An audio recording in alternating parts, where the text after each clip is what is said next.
So based on my editing abilities and upload schedule, just to hedge my bets, Merry Christmas! Merry Christmas!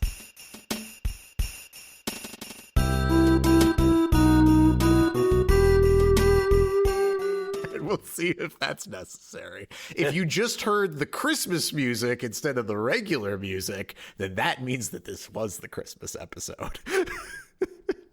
Jesus Christ. It's been that kind of year. You know, it has. It has been that kind of year. It's, you know, despite all that, I've been doing okay at it, you know? I've been like, you know, averaging somewhere between like a month and a half, 2 months, but, you know, it's the holiday season. Yeah, I'm surprised. I didn't think it was going to work out that way. I figured we were going to have way fewer episodes, but yes, the holiday season's coming up, and I'm going to have precious little time to do this. You'd think there would be like more time because there's like more holidays, but it actually just means that there's more shit going on. So yeah. Yeah, no, I can't believe it's almost the first holiday, Thanksgiving, of the many holidays. Oh yeah, okay. So I mean, for you, yes. For me, I've already had Thanksgiving. I know, yeah, exactly. Yeah, you've already done that. It really fucks me up now because like now that we do Canadian Thanksgiving on like a fairly regular basis, like I see posts on Reddit for Thanksgiving. I'm like, Thanksgiving is not for like another year. I'm like, oh, yeah. Which is funny because I'm about to have Thanksgiving again. It's not like I don't do both. Oh my God, that's amazing. So you get a good reminder. Yeah. It's like, oh yeah, that's right. There's another Thanksgiving coming up. I need to pay attention to that. Second Thanksgiving. Yes. No. Actually, Thanksgiving was very good this year. For Canadian Thanksgiving, I did something a little bit different than what I usually do because I didn't want to do a whole turkey because we never fucking eat the dark meat. We never eat it, and it just like I end up having to. I don't really. So here's the thing. I don't really like the dark meat either that much. Like it's okay, it's fine, but like who am I talking to right now? What? When it comes to the turkey, I don't really like the dark meat. I find because it's so like there's so much fucking shit in it. Like there's so many like I don't know what they are, tendons or like sinew or whatever the hell is in like turkey legs, where it's like half meat, half like random pieces of cartilage, and I'm just like. I do know what you're talking about. The cartilage shards. Yeah. And I'm just like, yeah, those are weird. It's just like, I don't want to deal with that. So this year, fair enough. I bought some turkey breasts. And then I also bought like a whole, like a turkey crown or whatever the fuck it's called. Like the breasts on the bone. And so I did a little head to head match. I did the bone in skin on one, although I did take the bone out because I used that for the stock, but the skin on one, from the actual, the turkey, I did that in the oven. And then I did the other two because they were like boneless, skinless. I did those sous vide and, way overcooked the one in the oven. And then the sous vide ones, they were perfect because it's sous vide. So they're perfect. Yeah. Everybody preferred the oven turkey except for me. Yeah, of course, because we've been trained to prefer the oven turkey. God, man. You know, Heathens. That's what we grew up with it. I like way overcooked because I was going off of a recipe that like I used to cook a whole turkey and I like cut it back by some, but I was like, okay, I'll check on it after an hour and it should be, that's when I should start checking on it. It was 185 degrees in an hour. Wow. Oh my God. You really did. Yeah. I blasted it. Whereas the sous vide gently cooked to like a beautiful 145 and held there for an hour and just gorgeous succulent meat. Everybody wanted the fucking roasted turkey because it looked better. I mean, admittedly it did look better. It did. It's like, come on, guys. What are you doing to me here? You got to smoke it. I'm telling you. I know. I got to try that next. How long does it take? How long does it take you guys to smoke it? A long time. Yeah. A very long time.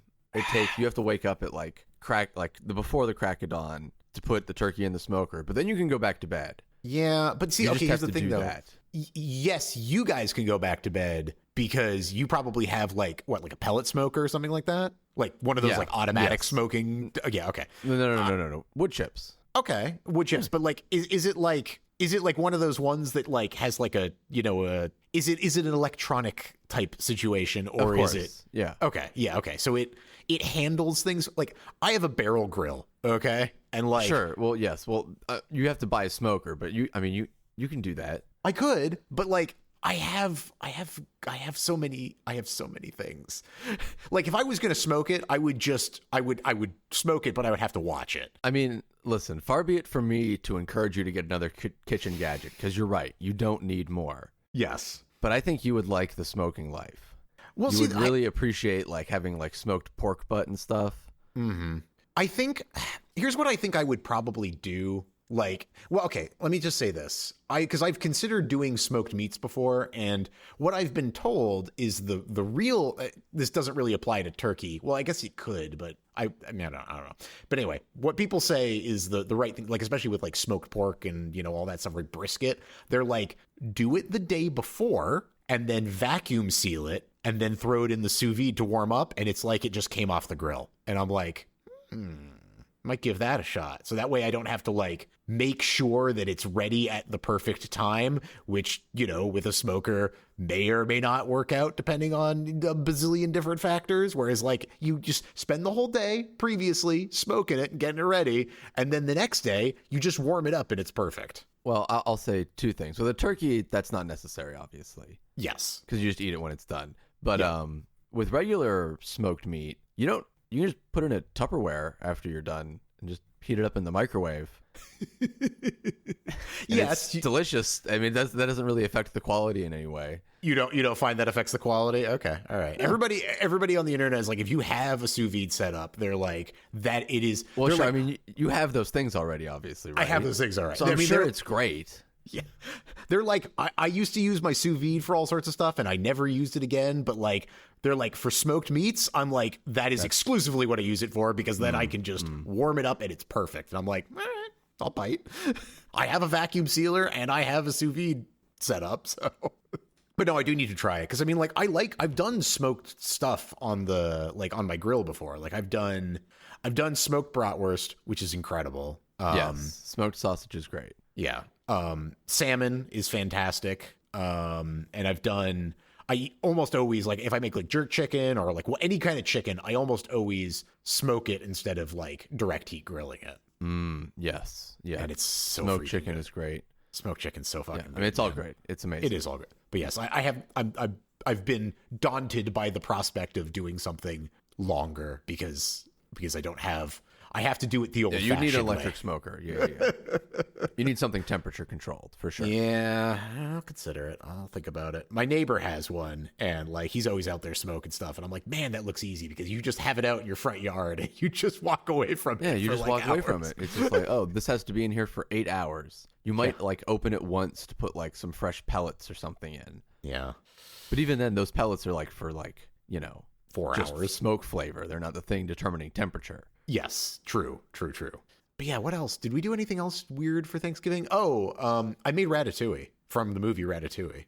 Oh, nice. Yeah. Honestly, like, it was okay. I don't know that I would make it again, but I mean, here, I'll send you the picture, and I'll post the picture on in the show. I feel like you did show me, but show me again, obviously. Well, okay, I'll give you the before and the after. So yes. I've heard many times that ratatouille is disappointing in taste, which makes sense because it's just vegetables sliced. Well, and the thing is like the sauce itself is kind of like, I think that I could make it good. I just don't think that the actual thing itself is all that good. Okay, so that's the before picture, and then I'll also send you the after picture. Ooh, very pretty. Yeah, I mean, it's fucking like when I was making it, I was like, because I was like, okay, have I bitten off more than I could chew? Is this going to be really hard? But it's like, I just did the whole thing on the mandolin, and then you just arrange it, you just grab a bunch of shit and you put it in a circle, and it's like, yeah, I mean, it was tasty, but don't know if I would make it. If I made it again, I would probably use different vegetables, and I would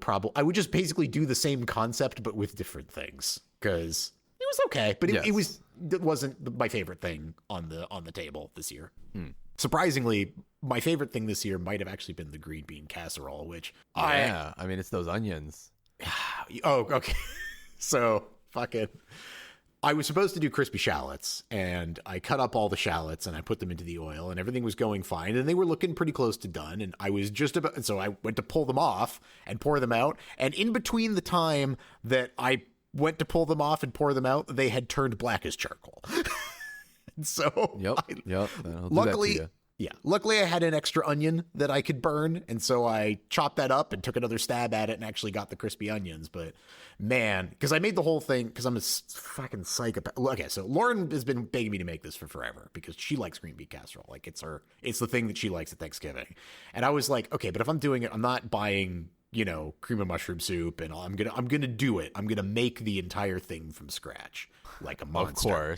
Of course. And so made this orders of magnitude more difficult on myself, but fuck, dude, it was so good. Like a homemade like mushroom sauce and, the homemade crispy onions and fucking like, it was incredible how good it is. I bet. Next year we're going to have to, Lauren's like, I'm going to make it normal way and you have to see how it is. And I'm like, okay, all right, we'll see.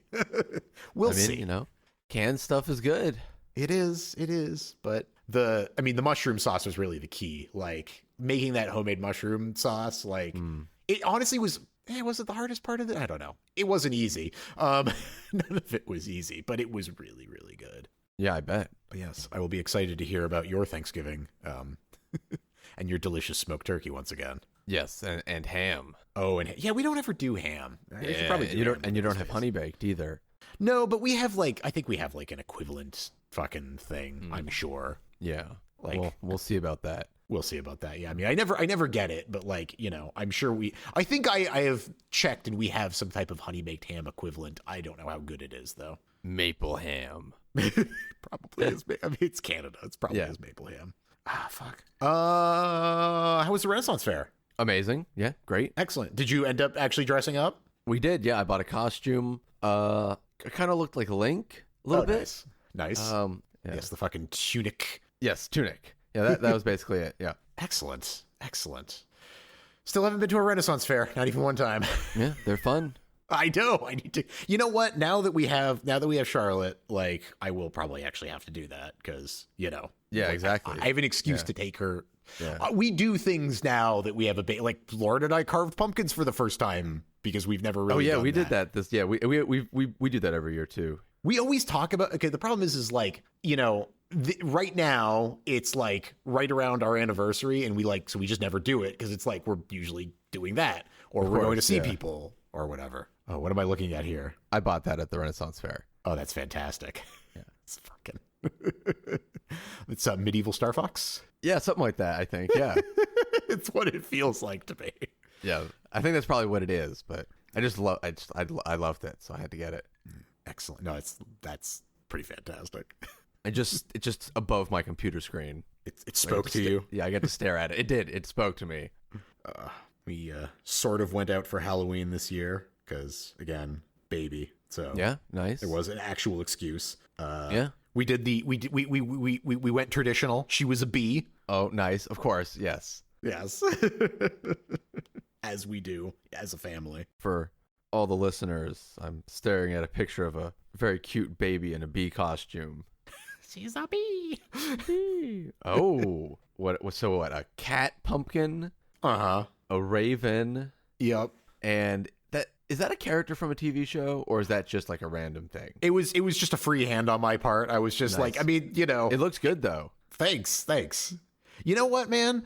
We always carved pumpkins with the kitchen knives. Yeah. Incorrect. You got to buy those cheap little pumpkin carving kits. That's where it's at. That's how you make the good results. Yeah, we did that last year. I think it was better. Yeah. It's so much easier. Those are the tools are actually designed to do the job. Although having said that, Chandler managed to carve the question block from Mario. Oh, nice. On his pumpkin, which was very impressive. Excellent. And we got trick-or-treaters. Oh, nice. Do you not usually get trick-or-treaters? No, we do. We always get trick-or-treaters. But, people always say, oh, yeah, they don't trick-or-treat on Halloween anymore. It's all trunk-or-treat now or whatever.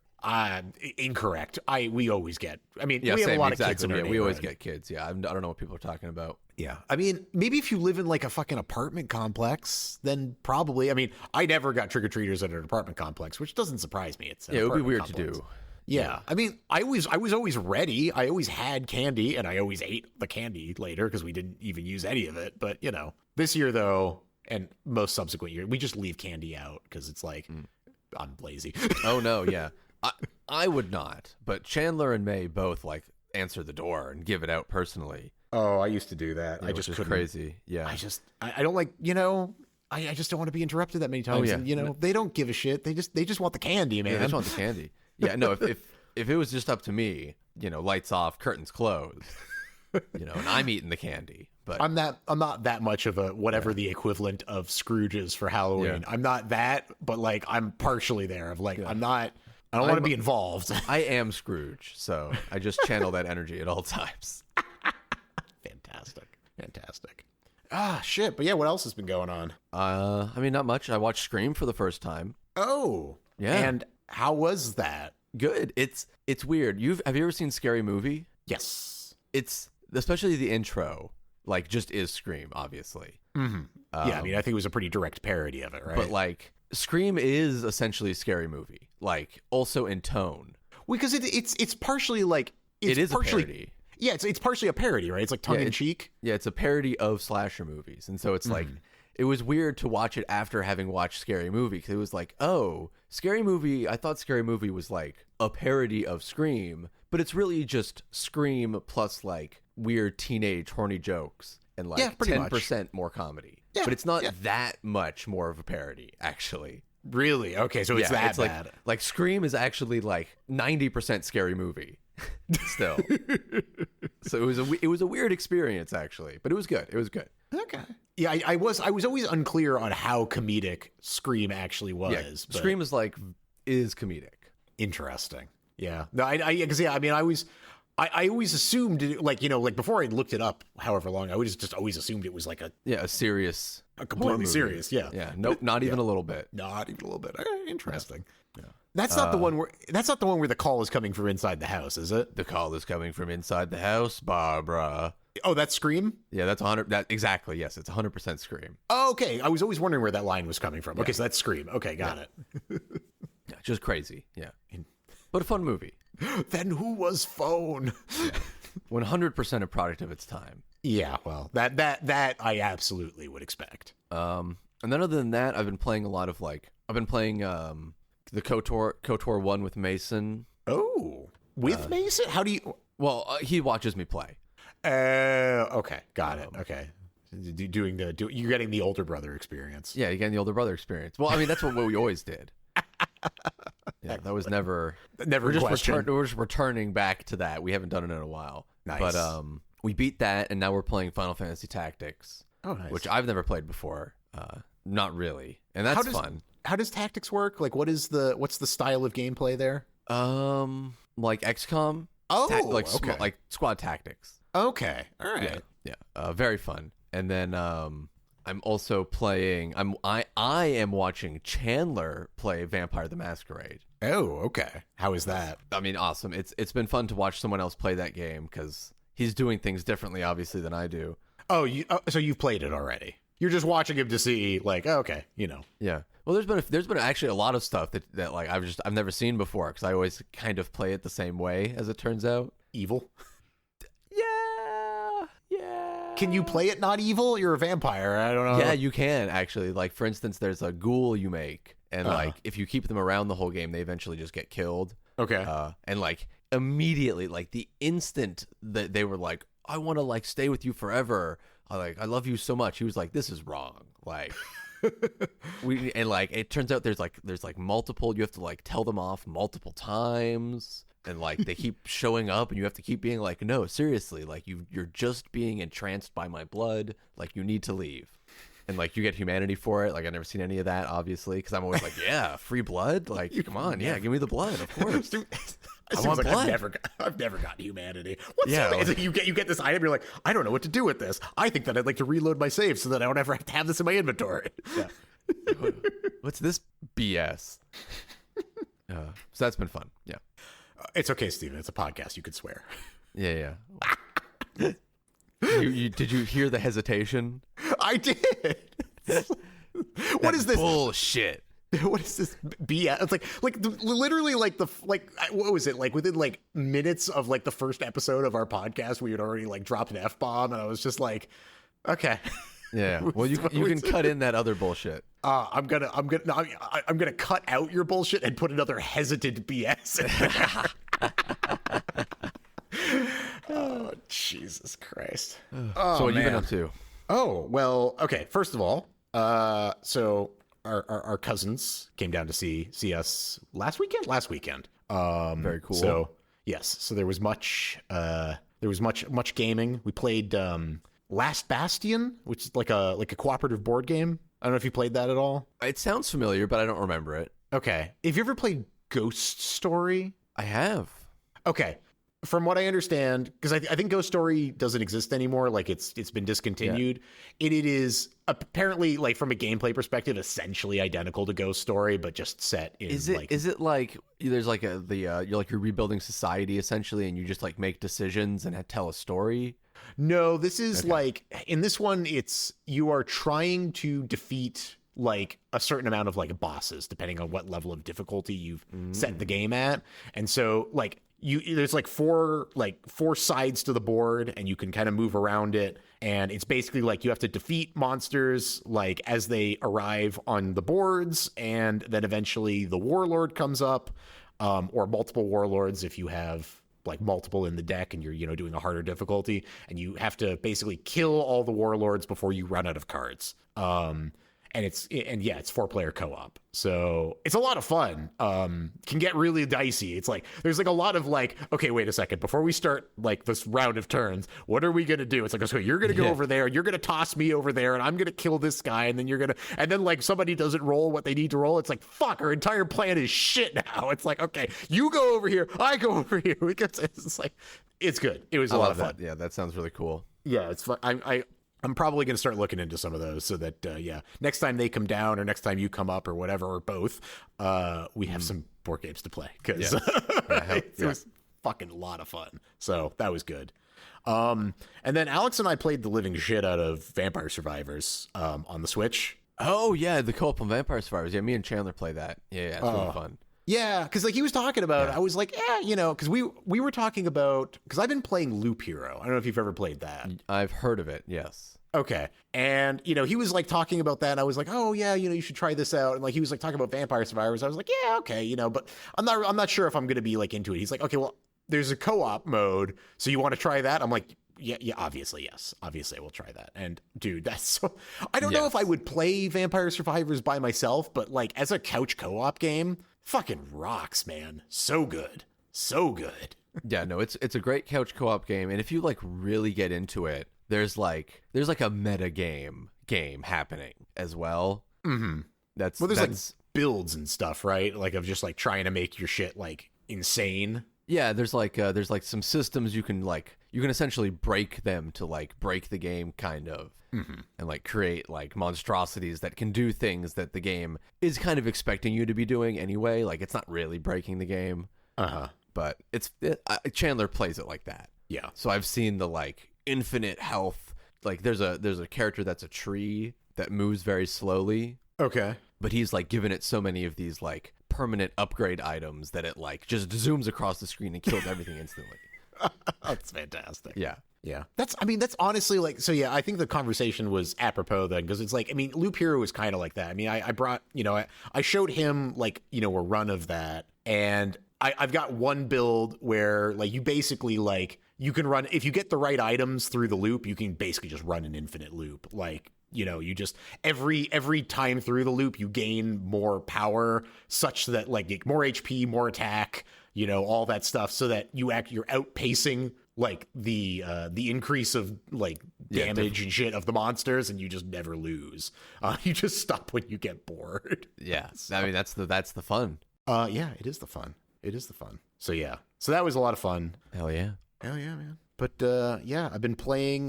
So I played fucking Space Marine 2, which thank you for my birthday present. Oh yeah, of course. Yeah, how was it? Yeah. It was good. I feel like there's maybe a couple more patches. Still that might need to happen. Like. Okay, I'll tell you. So I started the game on like veteran difficulty because that's what it says is like the recommended, like the intended experience. I was like, okay, I'll play the intended experience, Space Marine 2. Yeah. And after the first tutorial, I was like, I don't think I want to have the intended experience. I think I'd like to have an easier experience than this. I don't know. I feel like the parry window is fucked because like it's just like it's it feels like I never have enough time. And I mean, people that are actually good at the game are gonna be like, what are you talking about? It's so generous. It feels like I never have enough time to like parry any of the big monsters. It's like, I feel like, I mean, I've played like Assassin's Creed, and I've played fucking, like all the Arkham games or whatever. Like, I'm used to the thing blinks, you hit parry, right? Yeah. So like, shouldn't be hard, and yet I can never fucking hit that parry. Like, I feel like it is so fast. It's like, it blinks, I'm already being attacked, and it's just like, I don't have enough time to do the thing that you're asking me to do, video game, all right? Like, fuck you. But it's fun. I mean, I like the game. It looks gorgeous. It's fun. I like being a space marine. I wish there was Terminator armor for you in the game. I do wish that like that was a thing. Maybe that could be like a thing that comes up later, maybe Space Marine 3, but like I'd like some Terminator armor. That would be nice. But there's jump packs. That was fucking fun. I'm down with that. So they're getting there. Oh yeah. They're working their way through. But yeah, that was a very entertaining romp. And there is like a Dark Tide-esque like continuous mode, like where you do missions like online. So if you ever end up picking up the game, let me know, and I will absolutely jump in on some of those missions, because those are a lot of fun. Yeah. No, something I've had my eye on is Sparkling Zero. But before we get into that, speaking of Space Marine, what blew my mind? I didn't realize the first game was like a decade old. Yeah, it's fucking... Well, I didn't think there was going to be a sequel, because that's the studio disbanded. Yeah.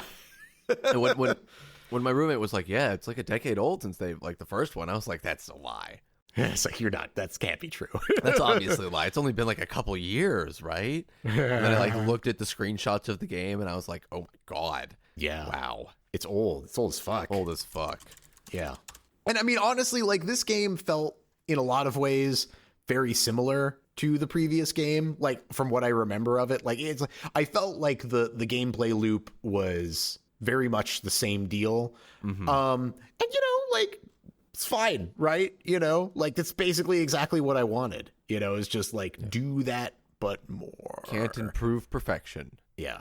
But yes, I like a little bout, like just make the parry window a little bit more generous. That's all I'm asking. You're just getting old. I'm old. I have no reflexes. It's terrible. I'm a piece of shit. Yep.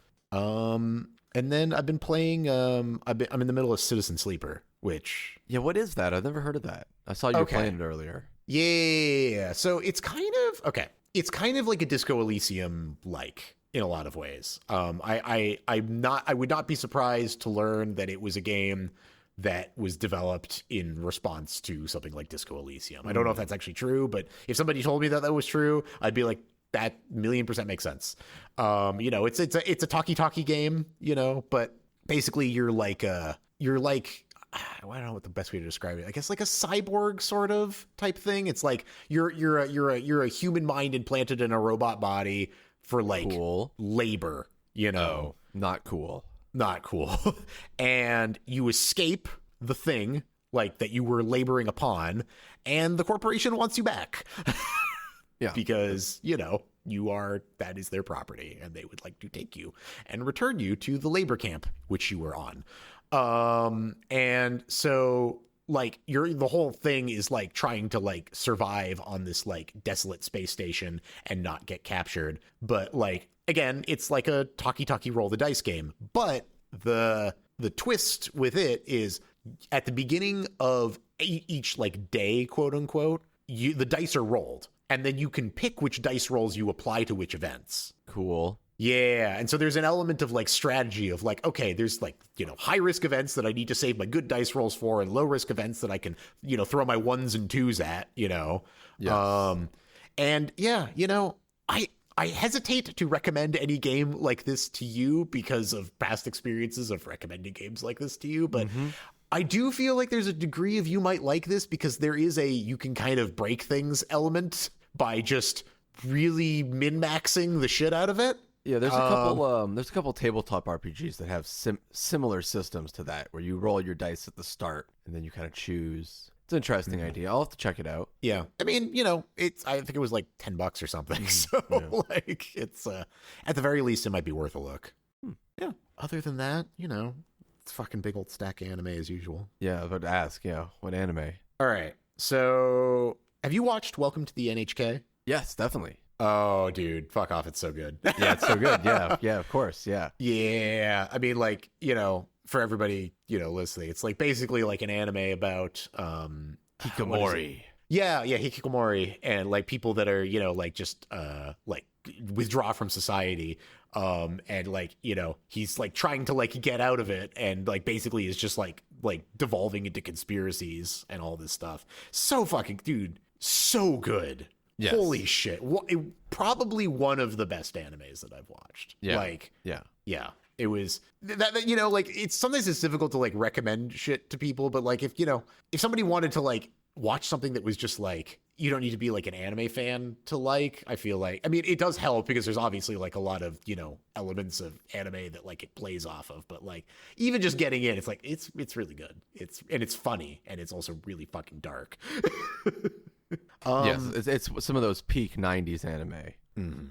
I don't even know if it came out in the 90s. I don't think it did. I think it was 2001. Yeah, it was like wasn't it like early 2000s or something like that? Welcome to NHK? But it basically still counts as 90s.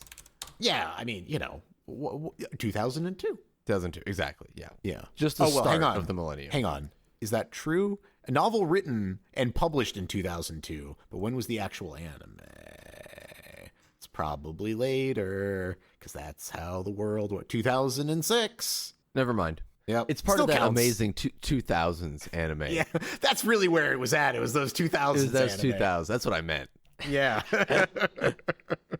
And then we watched Spice and Wolf again, basically, because the new one came out, and it is, for the most part, at least this first season, literally all the shit we'd already watched. Yeah, Spice and Wolf. I mean, that's what you want, right? You want the warm blanket. Yeah. I mean, well, here's the thing, right? Because did you watch Spice and Wolf? No. Okay. I mean, they didn't finish the original one. And so this one, instead of doing the thing where they like, you know, just pick up an anime that's like been in the dustbin for like 20 years, it's not that bad, but like it'd been in the dustbin for a long time. They were like, all right, we'll just remake it. And I don't know if I can tell. Really? I mean, like, it's good, right? Like, I love Spice and Wolf, and watching it again, I still like it. But like, I really would have to watch them side by side. And like, the people that are like Spice and Wolf fucking fanatics are going to be like, look, I can't believe you can't tell that. It's like, I fucking, just don't worry about it. All right. I have no idea. There's a Spice and a Wolf, and they did all the same things that I remember them doing. So like, it's basically the same show. But there was some stuff. Better? It must look better. I don't remember. I mean, it looks nice now. But I don't remember the old one looking bad. So I don't fucking know, man. But I enjoy. There was some story beats like towards the end of season 1 where I was like, okay, now we're getting into stuff I know I haven't seen. And then it was more interesting. It was good the whole way through, but it was more interesting when I was like, oh, there's actually a new thing that I haven't seen before, because I remember all the rest of this shit.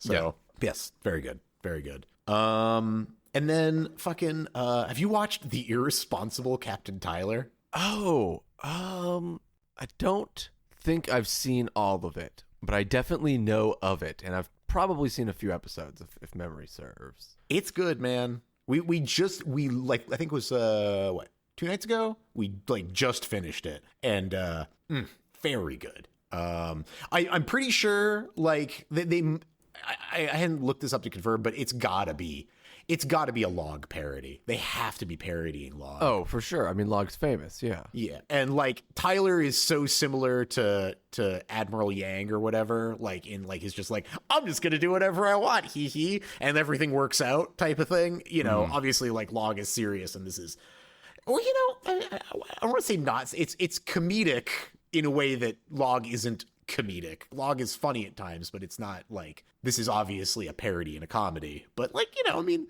it's also, you know, it's got like the good heart moments, like a good, you know, good parody anime should. No, it looks good. I think I have watched a couple episodes of it. I remember liking it. I just don't know why. Probably just, you know, got distracted by other anime. There's a lot of it. There is. Always. And then, have you watched Daily Life of the Immortal King? Daily Life of the Immortal King? It's a Chinese anime. No, I have not. Okay. The translation, so bad. Like, the subtitles are god awful. That's fine. I'm used to reading that for Chinese wuxia stuff. It's God. It's just fucking like just translate, please. Like, can we get some competent translators doing these? The show looks amazing, and I know you're a fan of shows where the main character is just stupid overpowered. I'm already sold. Yeah, 100%. Yeah. This has got like a regular at the Magic High School levels of like the main character is stupid OP. Like, he's basically like, he has to like constantly be like, have like a thing on him to prevent him from destroying the world. That's important. Yeah. So like, that's how you know a character's overpowered. It's like, no, they can never use all of their power, because if they do, the world blows up, and probably the rest of the solar system. So this is the great era of scientific cultivation. Class 1 anti-muting agents, the 13th spiritual sword. This looks great. Yeah, I'm just gonna watch this. Yeah, you'll like it. It's there's a lot of episodes, and it is good, but great. Man, that translation fucking sucks. That's okay, dude. I have read some truly horrible translations in my time. Oh, I believe it. And then I finished Pyramids, the Discworld book. Nice. Yeah, I mean, amazing, obviously. Oh, it did not go in the direction that I thought. And actually, I was a little sad about. Okay, so it was great, right? I loved it. I was really enjoying like the whole assassin arc. I could have read an entire book about assassin college. Yeah, I know. Yeah, but it's Discworld. It has to move. It has to duck and move. Yeah, it just has to fucking just traipse off in some random direction. Yeah, exactly. Yeah, but like, okay, we did that. Oh, dude, no, it's very good, very good. Like it was, I like, because I was like 3/4 of the way through the book, and I was like, wait a second, we started with like assassin college. How did we get here? Like, things have gone completely off the. We're in another dimension now, and like all sorts of shit's happening. So good, dude. So I love Discworld. I'm completely on board. Next, I'm just gonna start buying Discworld books because I just want to read them all now. Yeah, and you should watch. I mean, unfortunately, there's controversy as there seem to be around so many things now. But you should watch Good Omens too. Oh, I love Good Omens. Oh, great. Well, fuck yeah, great. Yeah, okay.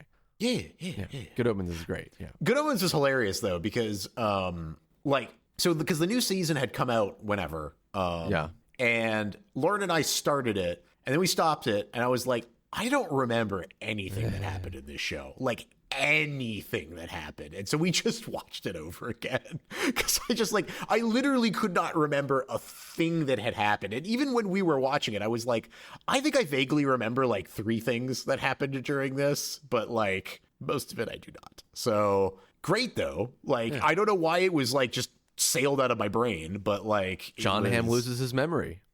Well, yeah, all right. Fine. Apropos. Yeah. That's basically what season 2 is. Yeah. But is there another season coming out soon? Because I mean, they left it on kind of a cliffhanger, obviously.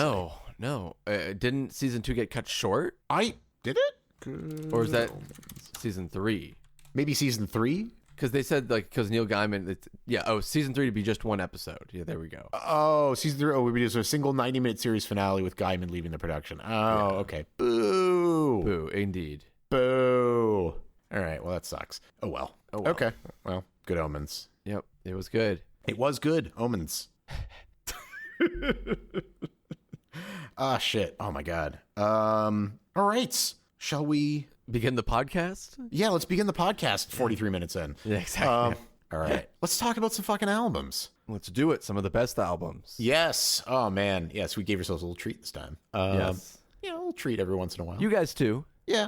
Oh, that's true. I mean, they might have not heard. I mean, it would not be surprising if they haven't heard of some of these albums, because some of these bands are obscure as fuck. Yeah, I hope there's at least one album here that someone hasn't listened to. It's got to be, man. I mean, anyway, let's just start. Fucking okay. I recommended 2 albums, as I do. So okay, and then we did. We did the fucking albums we've already listened to a billion times. This is one of these. So Triumph for Man by the band Mew, and then Highly Refined Pirates by Minus the Bear. And then what did you hit me with, Steven? I did Black Bonzo's eponymous album, Black Bonzo, and 3. It's the band 3's live album, Half-Life. God. Yeah. Half-Life 3. It's hard. Yeah, it's like trying to search for this album is impossible. It's impossible. It's Half-Life 3. Half-Life 3. So you're just like, Half-Life 3. No, wait. 3 Half-Life. Wait, no, shit. Half 3 Life. No, that's still going to give me the same shit. Half-Life 3 band. No, that just gets me the people who recorded. No. Yeah, but no, we got there. We got there. We recommended these albums because we love them, and we've been listening to them on repeat for years, decades, possibly, depending on the album. Yeah, fuck. All right. I have a suggestion. I think we should start with Highly Refined Pirates, but let me know. Yeah, I was going to suggest rolling a dice, so... I think I'm going to start with the album that, of 4 albums that we really like, I probably listen to the least out of the sure. quadrant. Yes, I also thought this was an interesting choice. Oh yeah? Yeah. Why?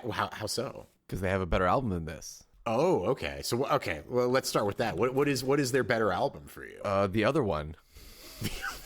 That's very thank you, Steve. Planet of Ice. Planet of Ice. I do like Planet of Ice. I do like Planet of Ice. You know, okay, it's funny because you go forward, I go back. Like for me, yeah, I know. Yeah, I saw that. Yeah. For me, it might be. This is what I know about being gigantic. I mean, honestly, okay. For me, they make beer commercials like this, Highly Refined Pirates, and this is what I know about being gigantic. Is to me one just big album. You know, because they all are like of the same like style, I guess, of minus the bear. Because once we start getting into Planet of Ice, we start getting away from like their original sound into like what they eventually would be more, I guess, known for. Because I feel like Menace also, Planet of Ice, Omni kind of like have a more similar sound to them. And Highly Refined Pirates is like a little bit of an outlier. Interesting. Yeah, I've only ever listened to Highly Refined Pirates and Planet of Ice. So, you haven't listened to the rest of their... Okay, interesting. Nope. Now, this is the other weird one. Because of these 4 albums, I know for a fact that you didn't turn me on to this band. Like, this is the only one out of these where we came to this band independently. And I'm curious how you found out about them, because it might be the same place, because I found out about them because of Pictures for Sad Children. Oh, maybe. Because he references in one of his comics, I think it might be the Hourly comic, references Pictures for references listening to Minus the Bear. It's very possible. I just assume that the answer is Mason. Okay. For every band, basically. Yeah. With some few exceptions. But it very well could have been Picture for Sad Children, because I definitely read that a lot. Oh yeah. So I would have read that. Which you did turn me on to. Yeah, so in a way, yeah. I did turn you on to that. Yeah. So in a way, in a cyclical sense, you sort of made, yes, but yeah, man, fucking Jesus. So yeah, doesn't surprise me you don't remember. I only remember because I was just like, I know it's from that, because I was reading Pictures for Sad Children after I moved out of the house. And like I was reading some of the old Hourly comic stuff, and I was like, "Oh, Minus the Bear! I never got around to listening to them. I should check them out." And then I was like, "Oh, I love this." Yeah, they're so good. It's so fucking good. So yeah, okay. So this is your less favorite of the 2 albums that you've listened to by them. I mean, they're both good. I just think there's more like earworms on Planet of Ice. No, that's probably I'll give you that. I think that is probably true. I don't know if it's better. It's just catchier. I think this is the more math rocky of those albums, and so obviously this one is my favorite. It doesn't have my favorite song of theirs, but it is probably my favorite album as a whole. Yeah. I will say, though, the first song is like the quintessential sound, though, for Minus the Bear, I feel like. Oh, yeah. Just that start. Then we all... It's like that. Nothing makes me think of Minus the Bear more than that. And it's such an intro to an album, you know? Like, it just goes in a way that, like, I don't feel like most albums would do, you know? Like, most albums don't just go, but this album is just like, no, we're just going. We're just doing the thing. It's funny, though. I found that exhausted me a little bit in thinking about listening to this album. Because even though I like this, and even though I actually like the first track, I was like, oh, I don't know if I'm in the right, like, energy Yes. for this. Just listen to Minus the Bear. Yeah, to just like immediately go to I'm like, oh, I don't know. Like I actually found myself a lot of times like when I was like, oh, I'm not really sure if I'm ready for track 1, I would skip straight down to track 3. Absinthe Party at the Fly Honey Warehouse. Well, because it's so fucking good, man. And to me, I mean, that is maybe one of my favorite Minus the Bear songs. So like, Yeah, no, I mean, I think we'll say this a lot, but like, I mean, all of these songs are amazing, basically. oh yeah.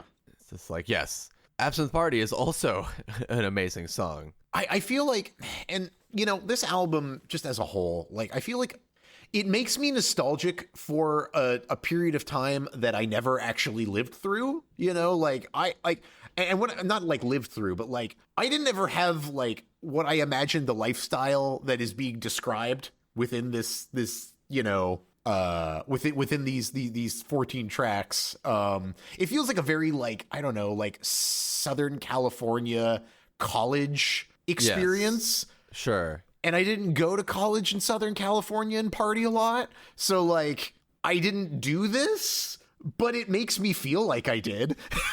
Yeah, it really nails the nostalgic aesthetic. Yeah. I think it's his voice. It helps. It does really help. His voice has a certain like sadness to it or depressive element. Yeah. I mean, yeah, there It's is like a flat. sense. Yeah, like a sense of nostalgia in his voice as well. Yeah. I mean, this whole song's right. I'm at 3 minutes. In Absinthe Party. Oh, you jump back down to Absent Party. Okay. Yeah, what are you listening to? Oh, I was trying to pick up the first track. Yeah. No, okay. Did we have anything to say about Monkey Knife Fight? No, Monkey Knife Fight is so good though. I do. Yeah, I was about to say, yeah, no. I mean, I have something to say about Thanks for the Killer Game of Crisco. Oh, hit me with it. Hit me with it. Yeah, I skipped down, not intending for us to skip down. I know. I know. So let's skip back. Yeah. Yeah, let's skip back. 145 on Thanks for 145. Killer Game of Crisco. So like it's so good. And then, I mean, I know the whole song's basically like this, but that particular transition I feel like is so good. And I feel like, I mean, we've listened to a lot of math rock bands, and I've listened to a lot of math rock bands. I've never really, there is no other band that sounds like this. Yeah. Oh my God. Yeah. And it's like every part is so good. It's like It's 220. Like 220. Oh, I've already passed it, but it is good. Yeah. I don't know what to describe this as. They have a funk that like most math rock bands I think stay away from. And it's like I don't ever feel like Minus the Bear is like being clinical about it. No. They're very There's funky. no clinical. Yes. And it's very like jam bandy as well. Yeah. Very Southern California jam band. Yeah. Like I mean, there's like a certain. Yeah. There is a certain je ne sais quoi to this album that I just It's hilarious though because I'm looking at the album art and they're all wearing ties and they all have like really clean haircuts. Well, yes, because they're highly refined pirates. They're highly refined pirates. Yeah. Oh God, they're highly refined pirates when they're dressing up like Silicon Valley. Okay, yeah, I get it. There you go. I get it. I just never actually thought about it in any way, shape, or form. And they use a lot of synth in this album. They do, yes. Which is not something I really like appreciated until, very recently when I actually started making music. I'm like, oh wow, there is a lot of like synth adding the missing element in these songs, like without that element, it just wouldn't be the same thing. This is not just two guitars, a bass and a drummer. Like it fills out the sound very nicely. Yeah. And it's doing that thing that I like where it's not replacing an instrument. It's just adding an additional texture, Exactly. Yeah. Filling it out. And I feel like this album is also filled with like little touches. Oh yeah, exactly. That's what I'm talking about. Exactly. Just like in Monkey Knife Fight, the little like chimes. Yup.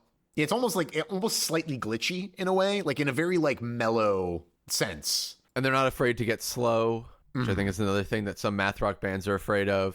It's just a really good album. I know it's very restrained math rock. Like it's not like just crazy Tappy Town. Like it's very intentional in its composition. And it's going to Tappy Town. Yes. Yeah. It goes to Tappy Town when it needs to. It doesn't live at Tappy Town. Well, yeah, I mean, even like the big solo on Monkey Knife Fight, like 240. Yeah, we're at the same spot exactly. Like because Yeah, like Yeah, right that's a there, like a normal guitar 250. solo. It gets tappy, but like it's just little like runs, you know, and it's just spice instead of just like, ooh, I'm going as fast as I can with my fingers. Yeah. The taps are the treat, but if you only eat ice cream, you're going to get tired of ice cream real fast. Mm-hmm. Exactly. Yes.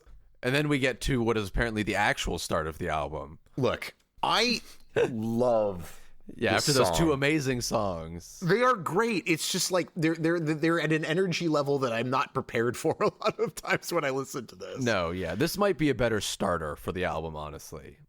And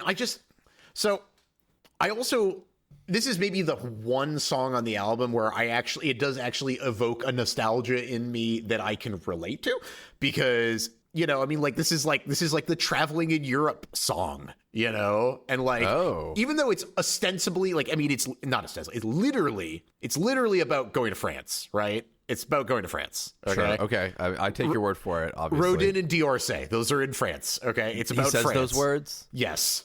Okay. Okay. Anyway, the song is about being in France and getting drunk in France. But every time I listen to this, I just think of going to Italy, because I have been to Italy and this song reminds me of going there. This is fucking red wine with every meal, you know, like it's fucking. Oh, I see. Okay. Yes. Interesting. Sitting on a park bench that's older than my country, you know, like. That's what that line is. Okay, Oh, interesting. Well, I mean, You are, you know. this is what I'm hearing right now at 1:30. Let's cross the sea and get some culture. Oh, see, I thought let's cross the sea and get up early or something. Yeah. After dinner. Okay, it does also help that like I have learned to play this song, so I know all of the lyrics. I know how to play it. Like, and you We know, look good side by side. yeah. Walking back to the hotel. Got to get something to eat and to drink, yeah. Find a place to stay that's not far off the main way. I thought they were just talking about like the fact that all people need to eat and drink and find places to stay. We've got to plan our day, Steven. Yeah, isn't that every day? I mean, I have to find something to eat or drink. I need a place to stay. I have one already, which is great, but like that's a thing I need. We got to plan our day. drink alone tonight. Rodin and D'Orsay. Yeah. Find a place. Find a bottle and drink. Yeah. Alone tonight. Alone tonight. God, fuck, man. Anyway. Oh, yeah. And then when it picks up at 2:45. Oh, yeah. Yeah. I mean, it's so good. It's just so good. I mean, there is a good reason why this song has 1.5 million plays when the rest of them don't really come anywhere close to that. I guess Monkey Knife Fight is close, but like it is. They got some views. It is excessively good, this song. 2-star hotel near Saint-Germain, which is in France. Staying near Germany. Staying near Germany. I would love to hear like a bad lip reading by you of like this album. Just Oh, and this breakdown at like 3:45. Oh yes. With I mean, little synth they're pops. just jamming out, and it's like, Yeah, they got the little touches going. yeah. And then this goes, I mean, so that, you know, hey, you want to throw up transition track, obviously, but transitions perfectly into another one of my favorite songs, Get Me Naked to Electric Boogaloo, which fucking rules, man. Like, this one criminally low amount of plays. Like, just, this All of us. might be one of the sadder songs on the album. Yes, no, definitely. Yeah, that's why. Yeah, this one is like a super bummer, but I fucking love it. Yes, no, I love the whole middle part. Like from like 1 minute to like Yeah. 3 minutes. I said, Long without sleep, I know you won't rest stressed, so give up, just give up. Don't say no to pills. maybe the director's turned on us. Yeah. Another so song good. that I know how to play and I fucking love. Just like, As a guitarist, their shit is so much fun to play. Because it's not like, it's not too hard from a tappy perspective, and it's just like it feels very like it feels satisfying to play this music. Like when you finally like get to the point where you can, it's like, oh. And this song is just a fucking barrel of fun to play, even though it's really fucking sad because it's about insomnia and depression. A bad movie that's true of all of us. Yes. Oh my god, it's great. And I love But like the breakdown at what is it? Like 3:30. Yeah, 3:12.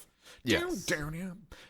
I mean, that's the jam band aspect of it that I just like. I fucking love about this album. And then just like the random female vocals at the end. Yep. Very good. And then it goes right into "We're Not a Football Team," which is another one of my favorite songs on this album. This 3, 5, and 6 are so stacked. Like, there's just all of the good is just like, it's like a little mini EP that's just amazing. Well, they'd mostly made EPs until now, so that's probably what they did. I mean, yeah, they're like, oh, what if we just had more songs? Yeah. Oh shit, we need to make like 6 more songs. Yeah. This is another pretty sad song. Mm-hmm. But his voice is so good. Oh, he's a fantastic. Like, yeah, I mean, he's the thing that cinches the band. He's got the perfect amount of grit. Yes. Yeah. No, I don't know if this one is sad necessarily. I'm gonna walk that back. I don't know if this one is. I think that's what I said. You didn't say that. You don't have to walk it back. Okay, I'm gonna walk you back. All right. Yeah, that's fine. You can do that. I think this is more just like. I think this is just like chill. You know, we're still out at 10 in the evening. You know, we're just having a nice little time together. Sure, it's slow. It's down tempo. Yeah. And then, you know, you kill Bugs good, man. Another good transition track. Yep. Gets us the Spritz, which is, I think, one of my favorite songs on the album. I feel like this one has the same energy as Thanks for the Killer Game of Crisco Twister, but like at the correct point in the album for me to experience it properly. Mm-hmm. I do love this one. This is, of the like high temp, like the up-tempo ones on the album, this one is probably tops my list. Yeah. I feel like this gets closer to their later stuff more, too. I feel like Monkey Knife Fight is much closer to their later stuff than this is. I feel like this is still pretty well rooted. Oh, I guess I don't know. Maybe as I say that, and then we're getting to like 46 seconds. It's exactly. Yeah, that's what I mean. Yeah. Yeah. No, I take it back. I think you are right in that case. I feel like this is a nice blend of the two. Yeah, I mean, yeah. Oh, but God, this jams so hard. Like the tappy bits on this, just with the drums, it's like, And it's like goes off key a little bit. Yeah. Feels just like sailing. The caddy's hydroplaning. Yeah, it has a good just energy. I mean, this whole album is just fantastic fucking energy, man. With this driving beat here, though, yeah. They do like those like those like jam bandy like, you know, I don't know if it's a breakdown or what it is. I'm gonna call it a breakdown, but I don't even know if that's the correct term for what they're doing. But like everybody knows what I mean when they listen to this. And then, I mean, it carries that energy right into, like, Women We Haven't Met Yet. It has, like, you know, again, that, like, driving guitar sound. Very jam bandy. Oh, yeah, I love the guitar sound in this. That... Oh, my God. Yeah, this track is very jam bandy, but, like, in just the best way. I feel like this might be is this the heaviest song on the album? I think so. It feels like it is. I think it is. Yeah, there's nothing... This is the crunchiest by far, yeah. It's very crunchy. And I love the little outro around like 3 minutes. Little tappy, and then just like the crazy drumming. And those damn bugs whacked him, Johnny. Yeah, another weird transition track. This is the weirdest one, maybe. I think a lot of these are also named after lines from Starship Troopers. Oh. That's what I understand to be the case. Interesting. You kill bugs good, man. Damn bugs whacked him. Not sure if Hey Want to Throw Up is part of it, but I wouldn't surprise me if it was. And then I lost all my money at the cockfights. Yeah. I love the interplay, like, between the two guitars here. Yes, and it goes into that, what we're talking about with the funkiness. Just, like, very, very funky for a math rock band. Very funky. And his voice is very different for this song, too. Mm-hmm. There's certain parts where he's got, like, a very soft voice happening. He doesn't use a lot on the rest of the album. Yeah, this one has, like, a more, like, intimate delivery. Yes. And the synth is working overtime. Like 2 minutes. Yeah. Yeah. Oh, so good. And then Andy Wolf. A long transition track. Yeah, long transition track. It's interesting, you know. Yeah. But then let's play guitar in a 5-guitar band. One of the best titles for a song, I feel like. And another sad one. Is it? It is. Like if you, which you don't do. No. But assuming you were in a world where you listen to the lyrics. Yeah. I don't know like what world that would be. It's like talking about somebody that like he used to know, you know? Oh, really? That would explain Like, why the ending is so intense. Well, yeah, if you get, yeah, what is it? Yeah, I mean, it is at the ending, but like 320. See if she's still there, standing like a statue. Like, it's like as if like that person is just frozen in time in that place where you left them. You know, it's just like, fuck, dude. It's such a bittersweet note to end the album on, like Booyah Achieved aside, but like, it's kind of like sad and dark. It's really good. Yeah, Fuck, but so oh my good, God, man. it sounds so good. The way all the guitars are like interplaying with each other and everything, and the drums. Oh, it's a great ending. Yeah, it feels big with not really that many instruments actually participating. Yeah. Oh, so good. And then yeah, Booyah Achieved. You achieved the Booyah, you know? Little cool down for you. Fuck, man. Love this album. Love this album. Such a great band. So fucking good. Oh, where do you want to go next? Black Bonzo? Let's do it. Why not? Let's do it. Okay. So, the last time we did one of these, I think it was the last time we did one of these, I did, Sound of the Apocalypse by Black Bonzo? Yes. And you were babbling on about fucking, rockabilly? Yeah. And I had no idea what you were talking about. Yeah, I know. This one. I still don't know if I 100% agree with you, but I see it, all right? I get it. I know what you're getting at. I mean, just the first song, that first, like, you know. Yeah. The intro, yeah. I hear it. I don't know if I'm 100% sold on it, but I hear it. Yeah. Especially like 47 seconds. Yeah. And then he starts singing. Mm-hmm. He definitely has a very rockabilly voice. I'll give you that for sure. Yeah, I mean, that's like half the rockabilly. I know. Yeah. I mean, there's a lot of like, I can't separate it from the prog elements because it's like, I mean, I hear a Mellotron and I'm like, okay, we're doing prog. Sure. You know? And I mean, this is nothing if not a Mellotron heavy album. Yeah, and you know, it is a prog album. It is a prog album. I mean, even this first song is really like 2 songs. And is 7 minutes, and then the next one is 9. Yeah. Thankfully, they calm down a little bit. And I think those are some of the stronger songs on the album.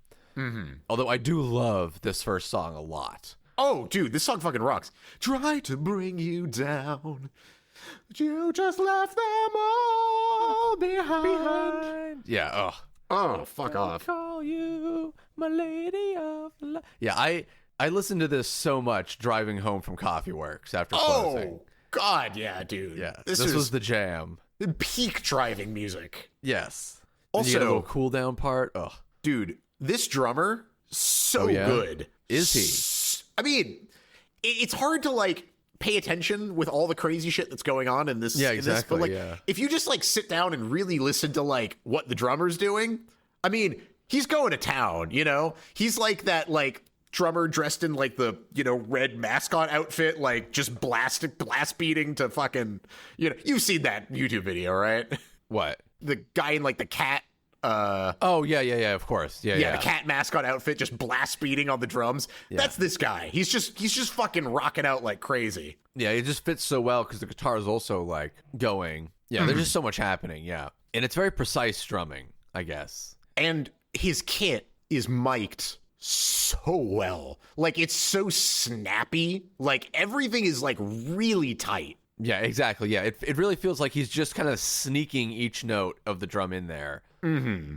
Like, I mean, it's a very like, I think it's a very like 70s way of like recording and miking drums, but I'm here for it. Yeah, it's amazing. Yeah, I love it. I guess that's probably the sound they're going for. Oh, absolutely. I mean, this is very like early prog, like what they're going for. Into my mind. But yeah, like, I mean, I guess like what, like 520. Yep. I mean, where does he get to? Maybe that's not quite it. I know what you're talking about, though. Yeah, Oh, and then yeah, it goes more crazy. like 5:30, but just like there's some points in this. I'll try to remember to point them out where he's just like some of his his fills on the toms. I'm just like, fuck, dude, that's so fast. Yeah, and like the little like chorus that comes in. Mm-hmm. It's just it's so good. And then Brave Young Soldier. Yeah, which very prog intro. This is the proggiest of the prog songs on the album. But when his voice comes in around like 150, the tables turn, he will look away all the hate and wrongdoings of mankind. Bum, bum, bum, bum. Yes. Oh my God. Yeah. This is such a great song to just like sing in your car. Oh, dude, yeah. I have no idea what he's saying half the time. Oh, I know. No idea either. But it sounds great. Yeah, and if the last album was funky, this is funky times 100. It's got some funk. Yeah, it's all funk. Yeah, got big fucking Mellotron solo around like 4:45. Oh yeah, okay, so like 5:20, like the drummer just like again, Kit sounds so fucking tight. Just I love his drumming on this. I fucking love it. It's just the little solo with like the fucking like it sounds like it's like I don't even know what the word is. It's just like it sounds like it's being recorded on a tape recorder. Yes. No, it's such a good aesthetic. And they really don't like it's not incongruous like a lot of prog is. Like they really it's a good use of the prog wanky song length. Yeah. It feels like they wrote a 9-minute song. Yes. And it's so good. No, I do a lot of singing on this album. Like it takes if I'm listening to this somewhere where I can't sing, it takes a lot of effort to not sing. Yeah, it's just I can't stop. It's so singable. And for me, almost nothing. Like these days, these are days of sorrow. Like I don't know what he's saying, but I love this little part right at the beginning. Oh yes. His voice on that is so good. Yeah, and the solo at like 3:30. You to do, just pay attention. Oh yeah, the fucking organ solo. Yeah, it's like, oh my God, fucking organs. Yeah, it's like it's so good. I mean, yeah, this is like all of the best bits of like old prog, like wrapped into a really tight, nice package. Yeah, they finish with that amazing guitar solo. Well, not finished, but right. It's like, oh wait, there's still like an entire other song to go. Yeah, there's a whole nother song still there, but I know what you mean. 4-minute part. Oh, it's so good. So yeah, it is. It's very 70s. New Day feels like it could have been off of Sound of the Apocalypse. I feel like this is the one that's the most like their next album. They did something after that too. They did. I don't think I've actually listened to it, which I Guillotine should. Drama. Yeah, it's not. It's this. I think Lady Delight is their best. I think so too. I think you're correct on that. There's some songs I really like off Sound of the Apocalypse because obviously I recommended it, but like, this is a really good album. Yeah, this is just so perfect. New day dawning. Yeah. This is a dangerous song to drive to. Oh yeah, because there's so many drops. You're just like you're driving and suddenly just like new day dawn and you're going 80. Yeah. You're weaving through traffic. Yeah. You don't understand. The beat is going. I have to go fast. I'm sorry, the beat took me. That organ is fucking jamming. Indeed it is. I mean, it is. It is. You don't get to say that a lot. And then Fantasy World, dude. Fuck.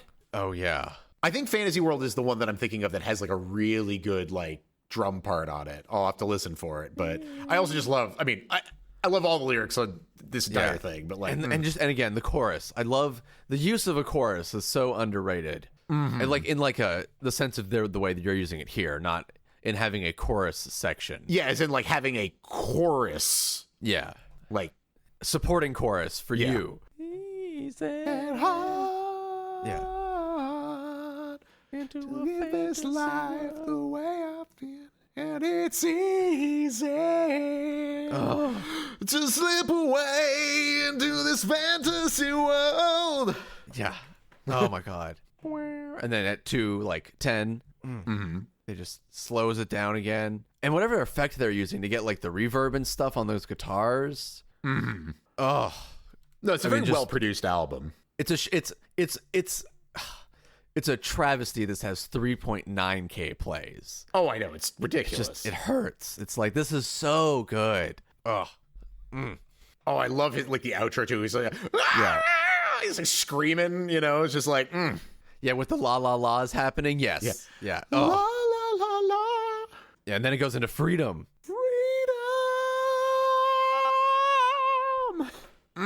Fuck, dude. Yeah. Oh, yeah. It's so good. Yeah, no, I mean, like every time I put this album on, I would just blast through it. It wasn't even like it's just like oh, Lady of the Lights. Wait, the album's over? What? How did that happen? Yeah, exactly. It's like you start listening, it's just like you get through those first two like long songs, and the rest of the album is just like rock length, but they're still prog. It's amazing. Oh yeah, and I don't even notice how long the first two songs are. Basically, exactly, because they're so good. Yeah, they really are. They cut the fat out in a way that most prog bands are not doing. No, it's sirens. Like, listen to the fucking drums at the beginning of that. Oh yeah, I mean, it's crazy. Listen to that. Like that's a. I'm like, what the fuck is he doing? Is that individual drum strikes, or is that just like he put a machine on it? You know, I believe that it. I mean, like, I think he's just a really fucking good drummer. Yeah, it just sounds crazy. Yeah, no, it's sirens that I'm thinking of, where I'm just like, holy fuck, dude, why are you so good? And it just like, yeah, I mean, it sounds so crisp, you know, like I love that, like, yeah, that like, I guess it's either late 70s or maybe early 80s, like just dead drum sound where it's like, the drums have no resonance, no reverb. It's like, they have just like put mats on everything and towels and shit. And everything is just like punchy. And it's like, love that. Yes. Oh my God. Yeah. Sirens is the one where he goes crazy. Okay. This is the one I was thinking of. Yeah, the drumming here is ridiculous. He's just constantly doing those blast beats. Yeah, it's just like the best Tom fills of all time. Oh my God. And then the unfortunately named Jailbait. Yes. This is the rockabilly song. Like, yes, if ever there was a, like, this, you're right, this one. This, you're correct. This is actually the rockabilly song. I just think that the rest of the album is more like this one. But man, is it? This is like, it's like that. This is the Elvis decided to do prog for one song, and this is it. It's so good. Bow, bow. Save my soul. And just so much drumming on this one too. Yeah, it's so good. Like, if they had to play a live show, like, dude must be so tired. Oh, dude, just one buckets of sweat. Yeah, the 135. Oh yeah. Just going crazy. Those drums. Oh. Yeah, exactly. Off, yeah, it's insane. Yeah.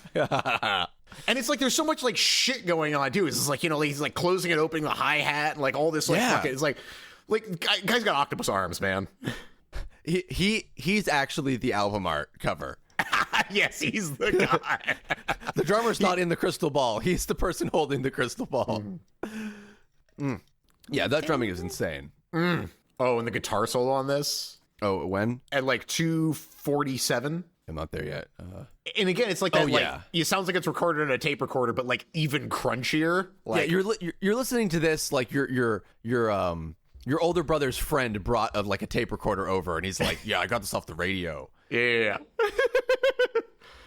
Oh yeah, the little fucking tappy riff. Yeah. Oh, so fucking good, dude. Yeah, this song, like, such high energy. Holy shit. Well, yeah, they were using their brain to be fancy in all the other songs, and this one they're just like, let's just rock out. Fucking rock out. And then, leave your burdens. Which is also so good. Yeah.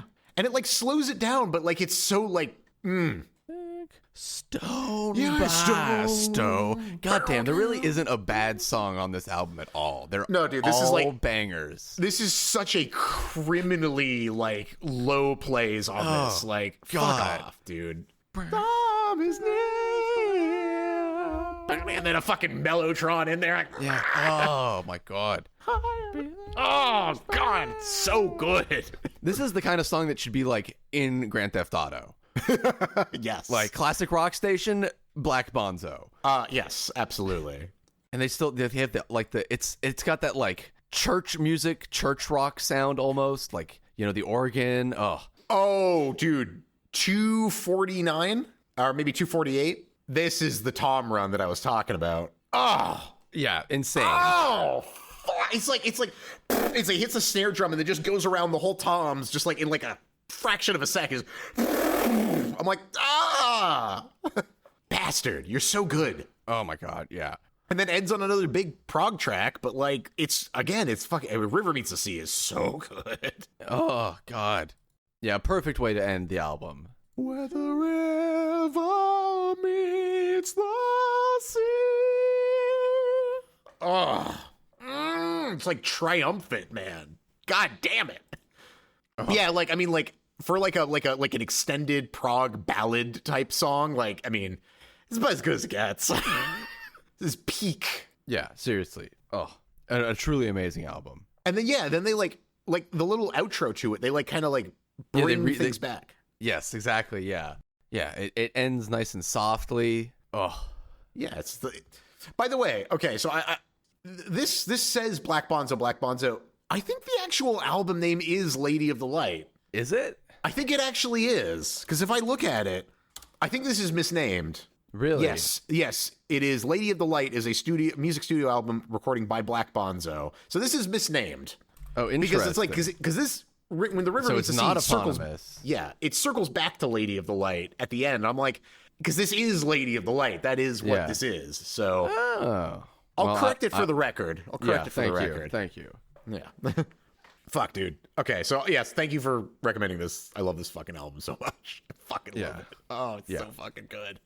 God damn it, it's so good. Truly amazing. All right, let's talk about some Mew. Yes. Oh my god. God. I mean, yeah. I love this album. I mean, talk about an amazing band. They are breaking up. I don't know if you knew. I mean, I'm amazed they're still together. So am I. Well, they are like they're apparently they're doing their farewell show next year. So listen, I'm happy for them. I mean, they had a good fucking run, man. Exactly. That's a long time for a band to be together. There was a lot of friction. Their guitarist, who was not happy with them, he has said some mean things on the internet about the band. That's unfortunate. It is unfortunate. But this album, though, fuck off. I love this. Yeah, exactly. Sometimes the tension creates amazing things like this. So I'm guessing that you have the same reaction to this as you do to Minus the Bear, and that you like this, but this is not the album you would have picked. It's tough with Mew, honestly, because they really have a lot of good albums. They do. It's like, is this my favorite album? No, but I don't know what my favorite album is, actually, if I'm honest. Is it this one? I think it might be Frengers, if I'm completely honest. Or Glass-Handed Kites. It's going to be one of those two, I would imagine. Or No More Stories. Plus and Minus is actually pretty good. The only thing I don't like is visuals, because I haven't listened to it. So I don't have an opinion. Yeah. I honestly, I feel like Mew has a similar, career trajectory to, Radiohead, where they start out very much being, a rock band, and then they progress to a weird experimental electroacoustic thing, which is good too, but it's just it's just completely if you listen to Triumph for Man and then you listen to visuals, you're like, these are not the same band. yeah, they pulled a what's that black metal band? Shit. Yeah, I mean Ulver. It's not that Ulver. It's not that Ulver is the most ridiculous. I cannot. But Ulver, I'm like, what happened?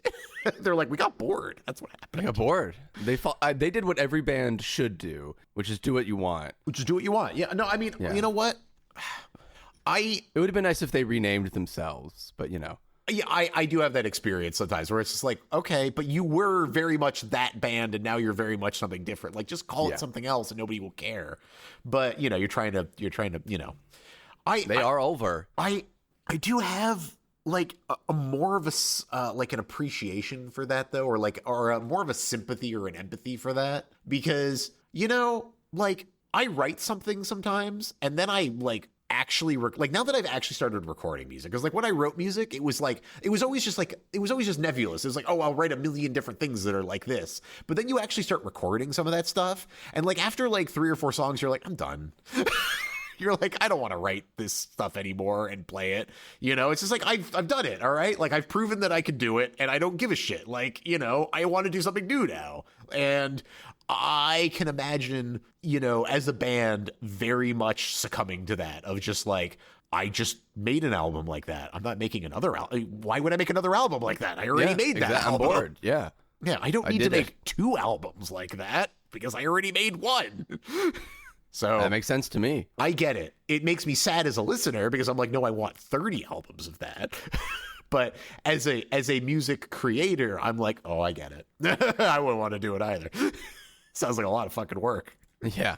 But yeah, fucking Wheels Over Me, dude. I've listened to that and Beautiful Balloon already during the time we've been talking. Yeah, I feel like I got to start back over, but it's like, yeah, same. I mean, like, it's so good. It's like this. Listen, I realized there's trumpets. There's trumpets. It's like, yeah, or whatever whatever it is. I don't know that I noticed there was trumpets. Yeah. 50 seconds or 49 seconds. Oh yeah, there. Okay, I do notice that. Yeah, but it's like they blend so well. It's just This is another band where like there's like a lot. It's like very jam bandy in a way, and like I love the kind of like very frantic drumming on this, which feels completely different to like the drumming on Black Bonzo, where it's like very precise and very like this feels very just like I'm rocking out in a garage. No, yeah, it's amazing. Yeah, it's so good. And it's very jangly, which I love. I love how jangly Wheels Over Me is. You know, it's just big chords played really kind of messily, but in a very good way. You know what I mean? I know exactly what you mean. It's a perfect description. It just sounds funny. It just sounds fucking dumb is what it sounds like. Yeah, it sounds dumb. It's like really like rough and like crazy, but like good. Yeah. But like, yeah. It's like really good and put together. It sounds perfectly like they did it on purpose, but it sounds like a fucking mess. It's like, yeah, I know I sound like an idiot, but like listen to it and you'll get it. There's passion. Yeah, there's a lot of energy to this. Yes. Yeah. Oh my God. It's another thing I want to just sing to. Dancing girl. Even though I definitely cannot. And neither can you, apparently. We're just both going like. Because it's like I either try to go into the falsetto, which is too high. Yes. Or it's like it's not in a comfortable range for me. Like, like because I can do Tom York, but I can't do Jonas. I can't do him. Like because Tom York also has like a very like he does like a lot of like high notes and stuff, but like he does them in falsetto in a range that like I feel very comfortable in. Whereas like Jonas on this, like he just has a very soft voice. Yes, it's almost impossible to replicate. It feels like. Yes, are you on Beautiful Balloon now? Yeah, this is a fucking sad album though. Holy shit. Is it? It sounds sad. It's a bummer fucking album. Oh my God! But that trilling guitar. Yeah, it's so good. Oh my God. Oh, but yeah, what's the lyric? It fucking like there's a puking girl trying to define herself, which is a really fucking clever sounding lyric, I would say. Because if you think about it, right, like yes, because it can be interpreted in a number of ways. Like, is it just like, oh, I'm trying to like, you know, be a party person? Am I trying like I'm a puking girl trying to define myself, or are we using define in the like definition, right? As in like, am I puking to lose weight? Oh, interesting. You know what I mean? Like it's a double entendre type. It's like again, really fucking dark, but like it's like a really just like it's like an interesting double entendre there, you know, a puking girl trying to define herself. It's like, ooh, that's really dark. Yeah, no, it is. It's good lyric writing. This whole album is filled with shit like that of just like, if you're a lyric person, and I am, and you're not, but if you're a lyric person, there's a lot of little like, ooh, that was a clever turn of phrase in this album. Oh, and again, this has like some of like the rock out parts, you know, like, I mean, towards the end of Beautiful Balloon, like just lots of guitar strumming, a lot like what was happening on Minus the Bear. But on this, it feels aggressive in a way that on Minus the Bear, it feels like party time. This doesn't feel like party time. No, this does not feel, yeah. It's very dark. Yeah, and then the start of Wherever, even darker.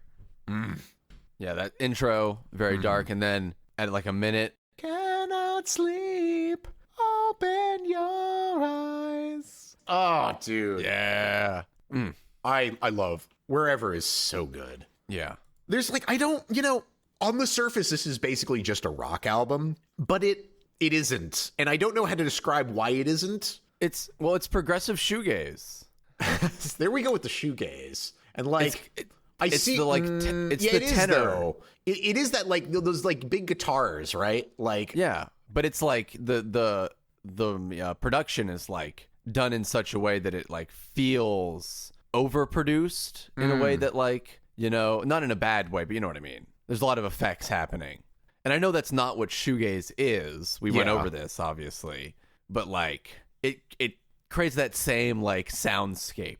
Yeah. It has a big sound. It has a very big sound. Big sound. But, like, not upbeat. Yeah. Like, wall of soundy. Wall of sound.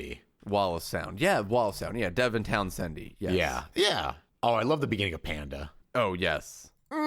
The interplay of the guitars in this is so nice because it's like you have like the riff at the beginning, and then like eventually you have like do do do do do do do. You know, it's like there's just like nice little like bits laced in there to just like add additional interest to like what is essentially just somebody like strumming hard on a guitar. You know? Yes. And then it does that amazing transition at like 2 minutes that I fucking love. Oh, yeah, to like the really like dissonant. Yeah. Oh god, I love that shit. Yeah, and then at 2:30 it gets even more dissonant, and it's like, yes, even more. Yeah, it's got a sense of almost like dread. Panic. Yeah, panic or dread to it. Dread, just I like dread. No, I like dread better. Yeah, it's like it's uncomfortable, yeah, but in a really so musical good. way. Yeah, it knows what it's doing. No, I mean this album makes me feel things. Oh, dude, and the end of this song too, like at 3:30. I think it's maybe a little past 3:30, but where like the other guitar comes in. Oh, dude, it's transcendent. Yeah, it's so good. Yeah, I guess 3:45. And then I run. Yes, no, but I love the ending of Panda for sure. God, dude, it's like there's a lot of like songwriting things that I take away from this. Yeah, Then I Run brings it way back. Like it really dials it back down. And also, I think this one is the one that gets really like screamy towards the exactly. And then I run. I love that. Metal. It's so good. Where is it? It's like at the end of the song. I think, oh, it is. Though. It's absolutely at the end. But it's the best part. Is it? No. Wait, what? Or maybe is it towards the middle? Yeah, it's around like 2 minutes. Yeah, it builds. Yeah, 2:30. Well, 2:25. I guess. And then I run. Yeah, for such a small part, it has such a big impact on my memory. It's my favorite part of the song. I always remember this because it's so like, whoa, okay. Yeah, it's just like, oh yeah, like they fuck yeah. We're doing like blasted out black metal lyrics. Yeah. I love black metal. Yeah, I love more black metal in my Mew, and then it just goes so soft immediately. Very Opeth. 100% Opeth. Like, I mean, this could be an Opeth song actually. Or Silent Hill. This also sounds a lot like Akira Yamaoka. Akira Yamaoka, yeah. The very Silent Hill. I'll give you that for sure. And actually, that's what I like. I think, you know what? Dude, fuck. That's what I like so much about this. This has a very Silent Hill feel to it. Yeah, like, this whole album is very, like, it captures the same kind of, like, feel that, like, Akira Yamaoka's soundtrack does to Silent Hill 2. Dude, I never put that together, but you are 1,000,000% on the money with that. It's the exact same sound, like, to a T. And it's, oh, dude, no wonder I like this because I love that one fucking whatever that song is. Theme of Laura? Oh, I think it is Theme of Laura. That's got to be right. I mean, that's the most famous one. Hang on. This is almost assuredly what you're thinking of. Yep, Theme of Laura. Yeah. I mean, that's the best one. It sounds exactly like. Yeah, no, it does. Yeah, it's so good. Specifically this Mew album. Oh, or Promise. Promise is what I was thinking of. Oh, Promise, that too, yeah. But, I mean, they sound very... Oh, God, I love... Oh, dude, I forgot how much I love Promise. And then Life is Not Distant? Yes, obviously just a transition track for the most part. But I would say a great transition track. Yes. In particular. The sound, again, is really, kind of creepy. Very creepy. But then... No Shadow King. I think maybe one of my favorite songs on the album. Yeah, what are the lyrics to this one, Steven? Hai Ling Xing Sung Hao. Yeah, exactly. I have no fucking clue.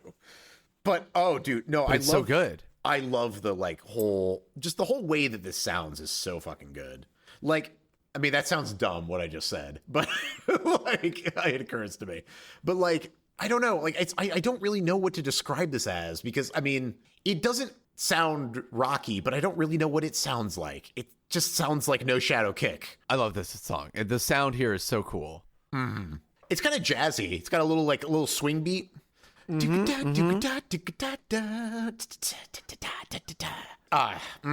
I love No Shadow Kick. No Shadow Kick is so fucking good. Oh yeah, and the little guitar solo.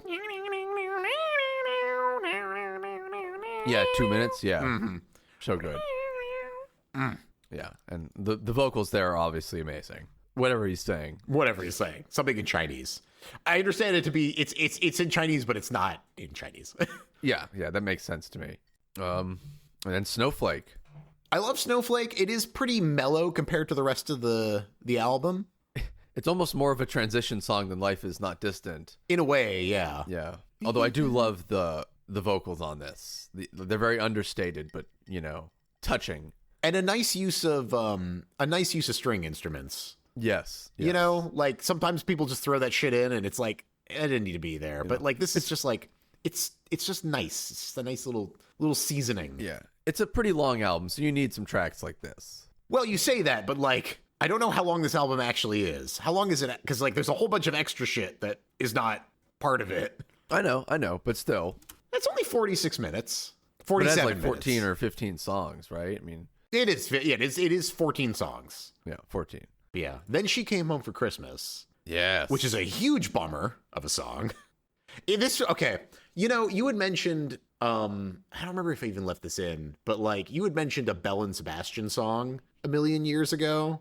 Like the one, like that one really like sad Belle and Sebastian song. Yeah.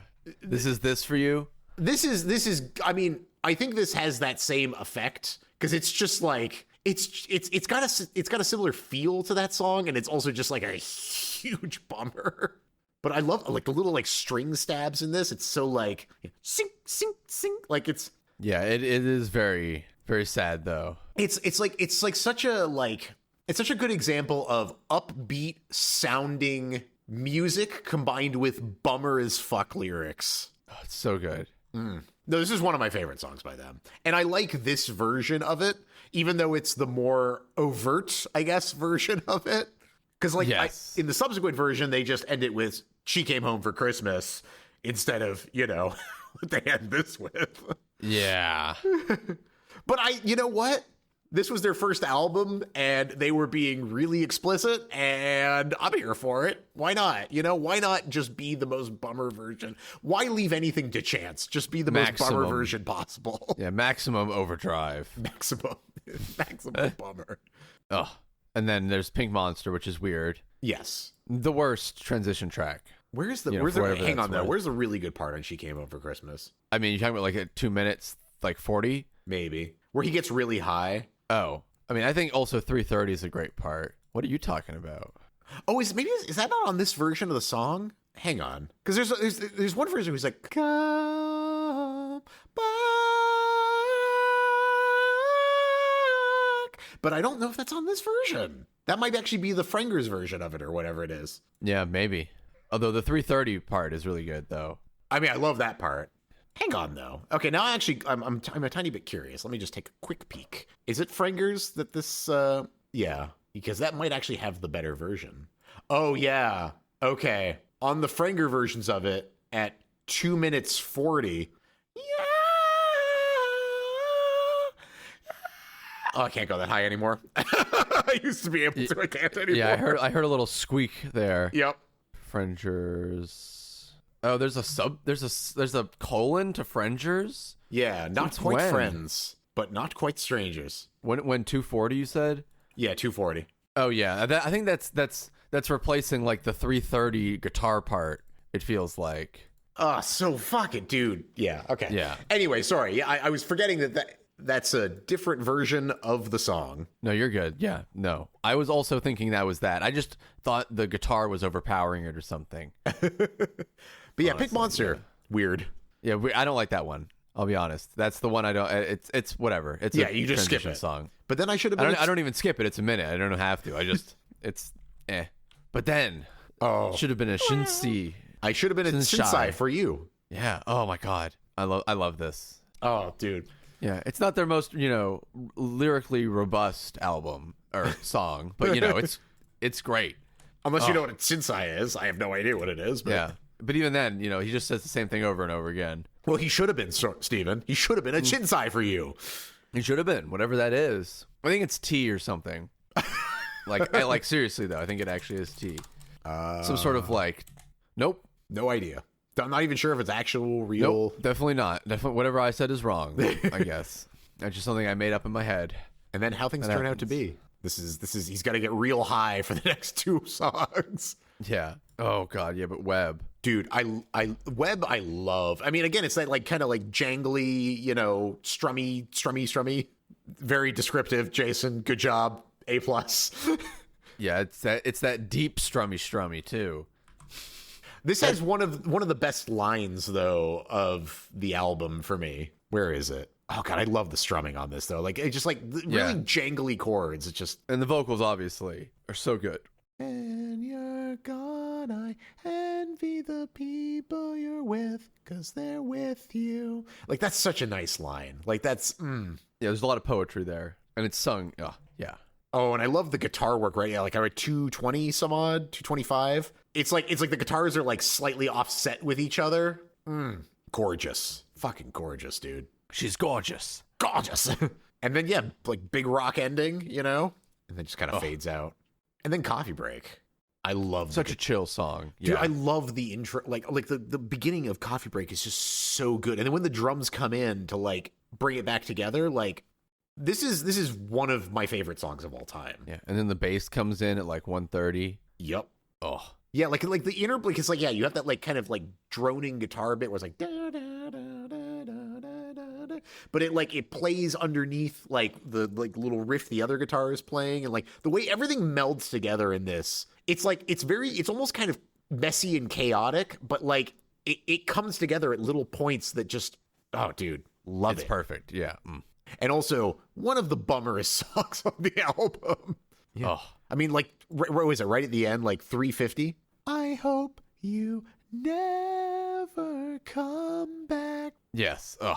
Oh, I guess even before that, too, 3 minutes 15? With lithium, you'll never be sad again. It's fuck, dude. This album is such a bummer. It's so heavy. But they do it so well. Yeah. No, I mean, this is one of those tremendously influential albums for me. I put this on an enormous pedestal as just one of the best, I guess indie is the only way I can really describe this, but indie albums, it's emo indie thing, but it's just it's raw sounding. It's a huge bummer. Everything sounds amazing, and the singer is great. I fucking love this. As a emo kid for life, this is top 10 for me. Yeah, and it's still so good. Oh yeah, it's still such good funk and everything. It holds up. Even us non-emo kids can enjoy it. Yeah, it's got something for everybody. It's got bummer for everybody. It's got bummer for everybody. Yeah, love it. Excellent. All right, and then fucking let's finish off with the party album. Yes. All right, fucking Half-Life by 3. Yes. So this is your favorite 3 album? Oh yeah, interesting. By far, because it's their live album. I mean, it is good, and it's just I like the apocalypse themed one or whatever that is. End has begun or whatever. The end has begun. That's really good. Don't get me wrong, but just listen to this first song. I mean, Joey Eppert is amazing. His voice is amazing. His guitar playing is amazing. Notice you're losing focus. It could be wrong or right. It's just this is a live album.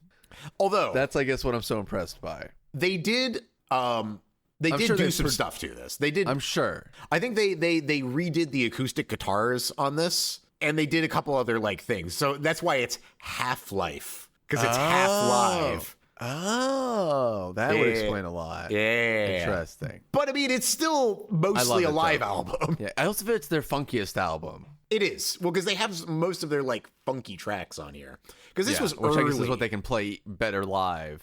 See, for me, it's Paint by Number. Well, yeah, I mean, I love every single song on this album. Yeah. Well, no, I mean, Paint by Number, the album, is to me the best album.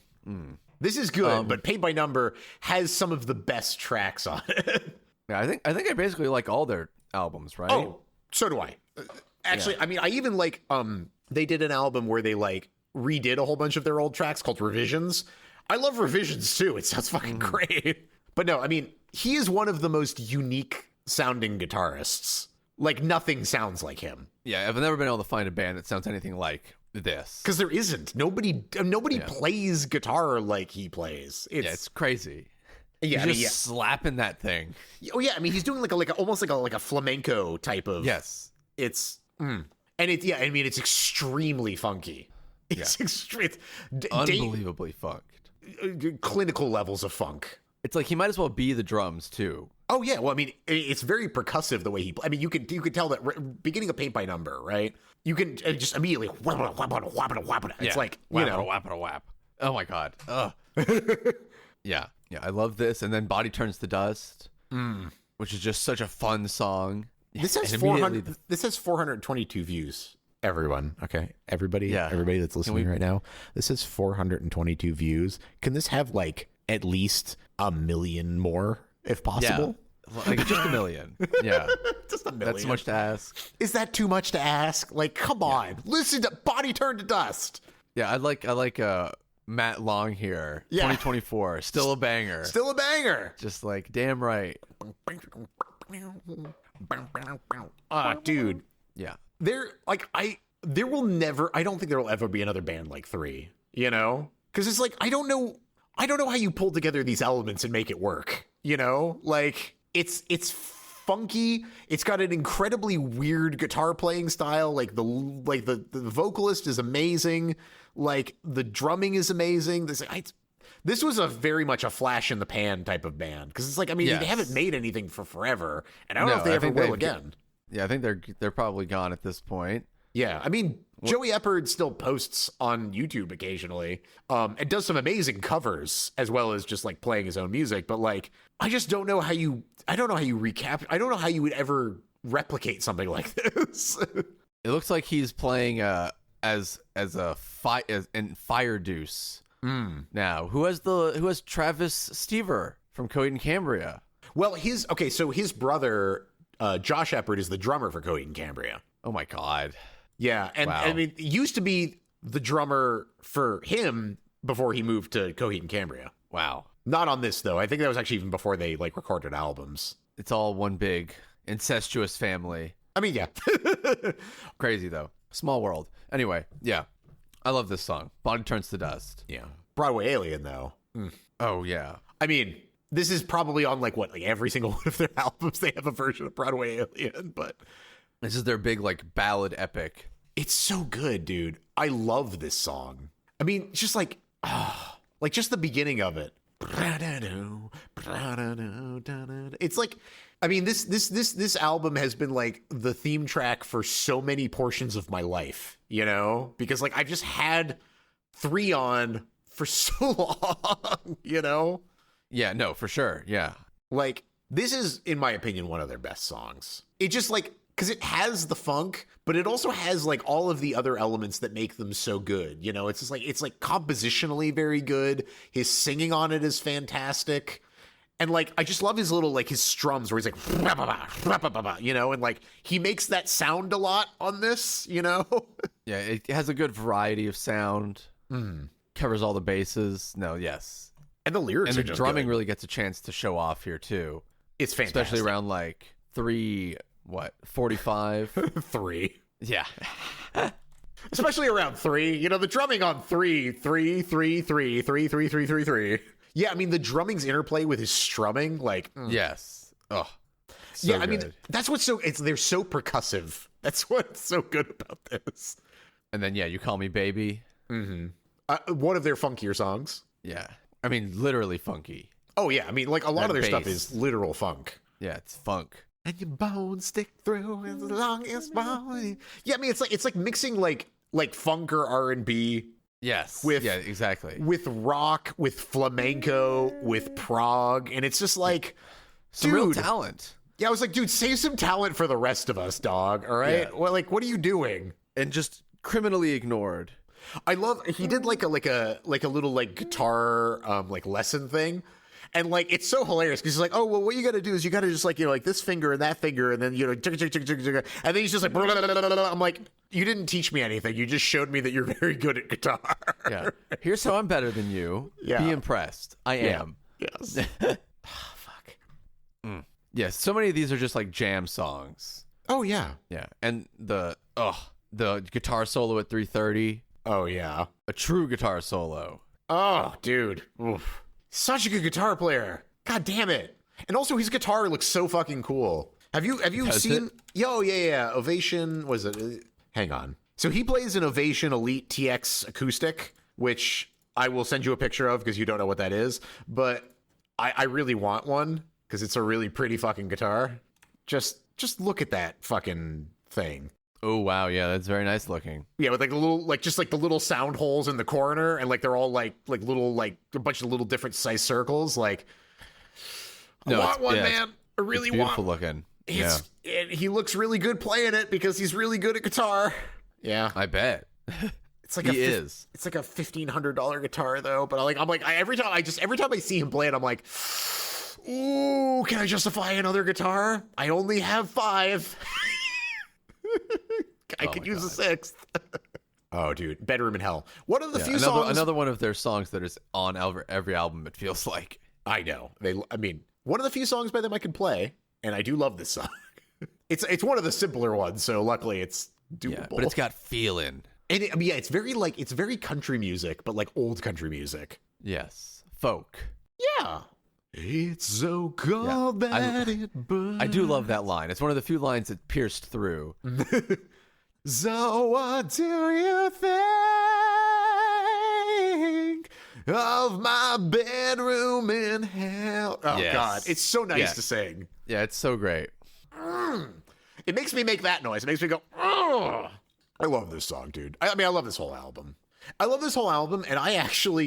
I don't know. Like, I feel like this is actually lower ranked for me after I've listened to like some of the other, because like I was trying to like look back and like, well, what are the 3 albums that I really like? I mean, I love Summer Camp Nightmare because I fucking love Summer Camp Nightmare. Yes. No, I mean, yeah. And I love Paint by Number, and I do actually really like the Apocalypse album or whatever. Yeah, I love that one. Yeah, they're all great. Yeah. I don't know where I place this one. But I do like it a lot. And I mean, it's like we're choosing between. It's like choosing between all my favorite foods. It's like, well, it's like, do I like chocolate ice cream or coffee ice cream or vanilla ice cream? Yeah, it's like, oh, I don't know. It's like, do I want a carrot cake or a red velvet cake or a chocolate cake? Or it's like, I like this album specifically because it feels like they're funkiest. Yes, it does. I will agree with that. It's well. Is it funkier than Paint by Number, though? Because Paint by Number is really funky. Because none of the other songs have gangsta-ship, right? True.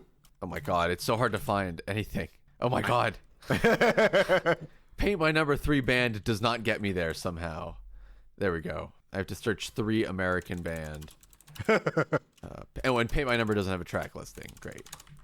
Well, I mean, sure, whatever. It's easier to look up on YouTube Music. You're right. If you search Paint by Number and 3, you will actually get to it. But anyway, yeah. It does not, but it's got You've Been Shot though. Oh yeah, You've Been Shot is super good. Yeah, I like that one a lot. Yeah, that is a shame that it's not on this one.